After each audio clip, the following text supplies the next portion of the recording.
안녕하세요. 한의사 강용혁입니다. 요즘은 우울증으로 힘들어 하시는 분들이 참 많습니다. 그런데 고시에 계속 떨어져서 혹은 실직을 해서 혹은 사업이 잘 안 돼서 혹은 남편이 바람을 펴서 이렇게 원인이 분명한 경우도 있지만 도대체 이유를 모르겠다라고 하시는 분들도 많습니다. 남편도 자상하고 직장도 잘 다니고 아이들도 다들 잘 컸습니다.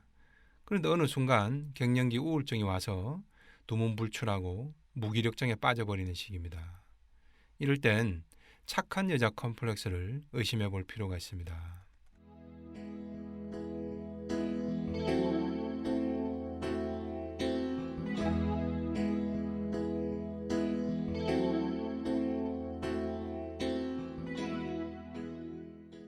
20년 가까이 결혼 생활을 잘 유지해 오던 한 중년 주부 P씨의 사례를 보시겠습니다. 근래 들어 알 수 없는 우울과 무기력증을 호소합니다. 그리고 내가 왜 사는지 이유를 잘 모르겠다며 고통스러워합니다. 남편, 시어른, 자식 등 아무 문제가 없답니다. 그런데 어느 순간부터 정체 모를 무력감에 아침이면 눈뜨기조차 버거워졌습니다. 처음에는 갱년기인가 싶어 호르몬제도 먹어봤지만 소용이 없었습니다. 남편이 도와주려고 저녁을 먹고 같이 외출하자고 하면 P씨는 조금 망설이다가 이내 오케이를 합니다.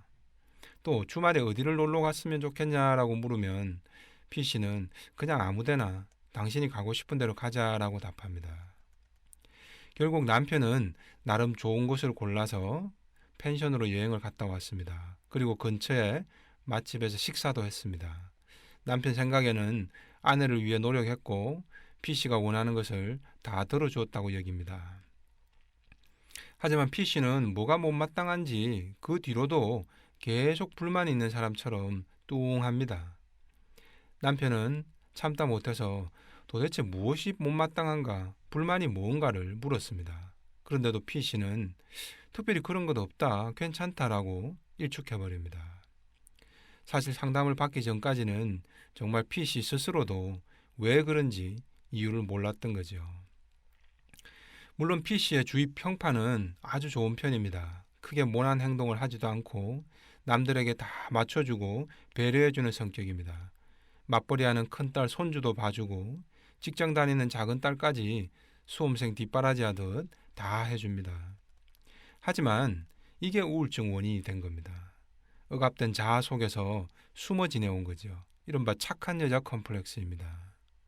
적당히 주위를 배려하고 희생하는 것이야 나무랄 바 없죠. 그런데 매사에 남들에게 맞춰주고 양보하고 배려하는 태도가 삶의 대부분을 차지해버리면 정신의학적으로 문제가 됩니다. 이들에게 가장 중요한 삶의 가치는 딱 두 가지입니다.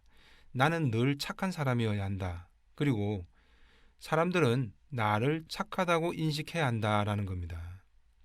그래서 때로는 자신에게 상처 주는 이가 있어도 적극적으로 대응하지 못합니다.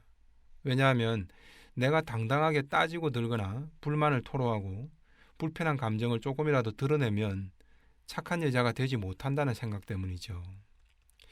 누가 보더라도 분명히 억울하고 화를 낼 법한 상황에서도 이분들은 자신의 공격성을 억눌러 버립니다. 혼자서만 소가리를 하거나 은근슬쩍 넘어가면서 참는 식의 태도를 보입니다. 분노라는 감정은 자신의 내면에서는 절대 발생해서는 안 된다는 오랜 가치관 속에서 살아온 겁니다. 그러다 보니 나중엔 자신이 정말로 무엇을 원하는지를 모르게 됩니다. 단순히 음식 하나도 내가 말하지 않아도 상대가 먼저 챙겨주면 고마워는 하지만 자신이 무엇을 먼저 먹고 싶다라고 표현하지 않습니다. 여가 시간이 나도 어딜 가고 싶고 뭘 하고 싶은지 자기 의견이 없습니다. 그러나 이는 하회와 같은 성인군자라서가 아닙니다. 이분들도 내면에선 분명 좋고 싫음이 존재합니다. 하지만 누구보다 가장 먼저 자기 자신이 이를 먼저 억압해버리는 겁니다. 이게 너무도 오래전부터 습관적이고 자동반사적으로 하나의 성격의 형태로 굳어진 겁니다. 그러다 보니 자기 자신도 눈치채지를 못했던 거죠. 오히려 남들도 다 그러고 살지 않아요 라고 말합니다. 이분들의 심리적 태도를 한마디로 요약하면 좋은 게 좋은 거지라는 식입니다. 즉, 피차 다 아는 사이에 어떻게 그런 걸 내 입으로 어떻게 말해요? 이런 식이죠. 다양한 대인관계에서 발생할 수밖에 없는 부정적 정서를 이분들은 초지일관 이렇게 처리해버립니다. 그래서 화나는 감정도 계속 자신의 무엇이 깊이 밀어 넣어버립니다. 그리고는 자신의 마음 속에는 이런 감정이 이제 없어졌다거나 혹은 아예 처음부터 그런 감정은 존재하지 않았다는 식으로 여겨버립니다. 자신의 기억조차 흐릿하게 만들어버리죠. 이것이 잘 안 될 때는 바로 자기 탓을 합니다. 지난 일들을 객관적으로 들어보면 분명 자신이 억울하게 상처를 받은 건데 자신이 화내야 하는 상황인데도 그를 환자 내면에서는 다 자신이 잘못해서 자신이 부족해서 생겨난 일처럼 마음 정리가 그렇게 기억이 되어버립니다.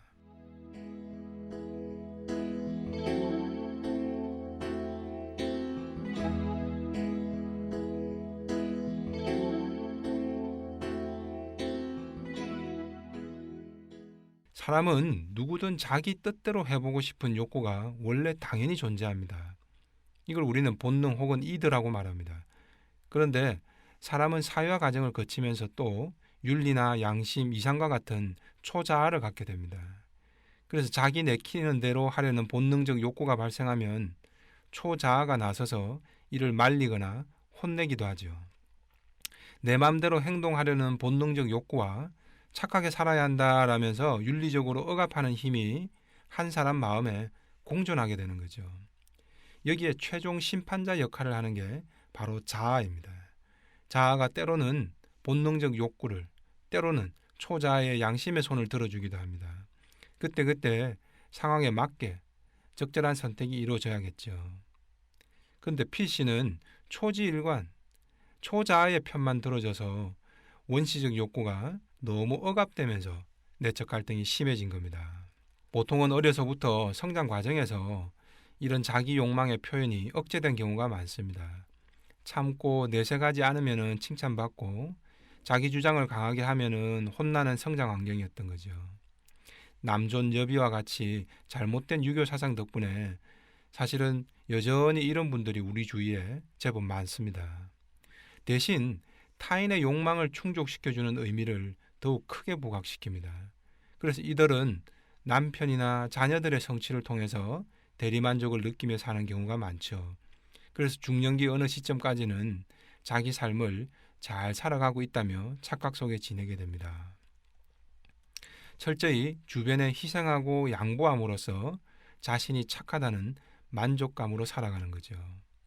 그런 환경과 가치관 속에서 오래도록 살아왔기에 나중에는 자신이 뭘 싫어하는 건지, 자신이 뭘 하고 싶은 건지, 뭘 좋아하는 건지 아주 기본적인 욕구조차도 자기 자신도 모르게 됩니다.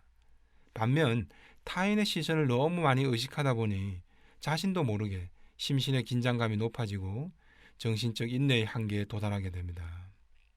모범적인 기준에만 자신을 꽤 맞추려는 삶의 방식입니다. 결국 자신의 본능적 욕구는 거세된 그런 삶을 살다가 그 대가와 후속 반응이 시차를 좀 두고 중년기 이후에 삶의 어느 순간에 급격하게 튀어오르는 것입니다. 억압된 본능적 욕구는 완전히 사라지는 게 아니기 때문이죠. 자신의 무의식 속에 고스란히 유폐되어 있다가 삶의 어느 순간에 반전을 노리고 튀어나오게 됩니다. 보통은 우울증이나 원인을 알기 힘든 정신 신체 질환의 형태로 나오게 되죠. 이들은 나는 우울하고 무기력하다 혹은 잠이 안 온다 라는 불편을 호소하는 동시에 나는 특별히 불편한 것은 없어요 라는 앞뒤가 모순된 표현을 하기도 합니다.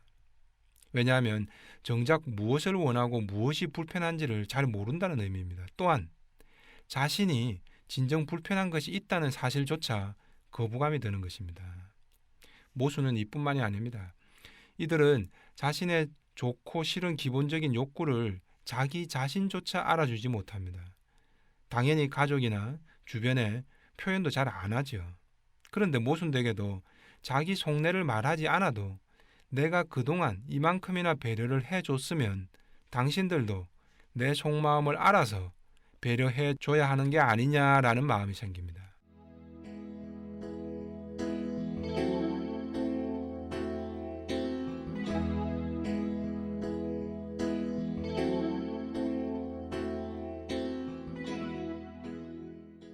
사상의학에서는 태음인 교심에서 잘 나타납니다. 달리 말하면 태음인의 교만한 형태로 나타나는 거죠. 내 희생과 배려를 알아주지 못한다는 상황에 속으로는 태음인이 단단히 화가 난 겁니다. 그런데 자신은 화가 난 건지도 모릅니다. 그래서 여전히 표현하지 않습니다. 표현하면 또 자신이 착한 사람이 못 되는 것이기도 하기 때문에 표현을 더더욱 안 하는 것이죠. 이런 모순 속에서 갈등이 커져가면 음식에다가 화풀이를 해서 자꾸 살이 찌거나 혹은 잠을 못 자게 하고 우울증에 걸리게 됩니다. 공통점은 바로 자기 파괴적 행동이라는 겁니다. 자기가 자기 스스로를 괴롭히는 거죠. 이분들에게 중요한 건 자기 마음입니다. 자기 내면에서 도대체 어떤 갈등들이 계속 오고 가고 있는지를 깨달아가야 하는 거죠. 그런데 상담 초기에는 나는 다 잊었는데 뭘 이라거나 남들도 다 그러고 사는 것 아닌가 라거나 그런 걸 어떻게 다 표현하고 살아요 라는 식으로 말하게 됩니다. 물론 처음에는 익숙하지 않습니다. 하지만 자신의 내적 갈등을 사회적으로 적절히 표출하는 노하우를 배워나가야 합니다. 자신의 감정 표현은 결코 잘못된 것도 아니고 무리한 것도 아니라는 걸 중년이 된 지금에서라도 다시 배워야 하는 겁니다. 다만 나는 지금껏 그렇게 살아오지 못했기 때문에 익숙하지 않은 것뿐입니다. 습관적으로 참거나 억압하면서 좋은 게 좋은 거라는 식의 태도는 바꿔나가야 합니다. 정확히 자기 자신조차도 지금껏 이해해주지 못했던 자신의 억압된 욕구가 무엇인지를 알아줘야 합니다. 이때 가장 걸림돌이 되는 것이 바로 착한 여자 컴플렉스인 거죠.